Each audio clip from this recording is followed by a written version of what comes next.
আমার হাতে যেগুলো দেখতে পাচ্ছেন এইগুলোকে বলা হয় চুইঝাল। আমাদের খুলনা বিভাগে এই চুইঝাল খুবই পরিচিত একটি মশলা জাতীয় খাবার।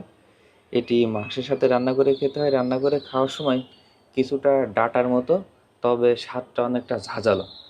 তো এই গাছটা লতানো গাছ। আপনারা যারা এই গাছটা দেখেননি তাদের জন্য আমাদের এই গাছটা দেখাই। নার্সারিতে গেছিলাম, নার্সারিতে গিয়ে এই ছোট্ট গাছটা নিয়ে আসছি। দেখুন, এইটাই সেই চুইঝাল। যদিও চুইঝাল সম্পূর্ণ পরিপক্ক হইতে 4 থেকে 5 বছর সময় লাগে, আর টবে খুব একটা ভালো রেজাল্ট পাওয়া যায় না। তারপরেও টবে আমরা পরীক্ষামূলকভাবে রেখে দিয়েছি শুধুমাত্র আপনাদেরকে দেখানোর জন্য। আপনাদেরকে একটা দারুণ জিনিস দেখাই। টবে মাত্র আমরা রেখেছি 1 সপ্তাহ, 1 সপ্তাহের মধ্যে এরা নতুন শিকড় গজানো শুরু করে দিয়েছে এবং পাতা যথেষ্ট সজীব আছে। তো দেখা যাক আমাদের এই চুই ঝালটা কত বড় হয়। যদি ঠিকঠাক থাকে পরবর্তী আপডেট আপনাদের জানিয়ে দেবো ইনশাল্লাহ।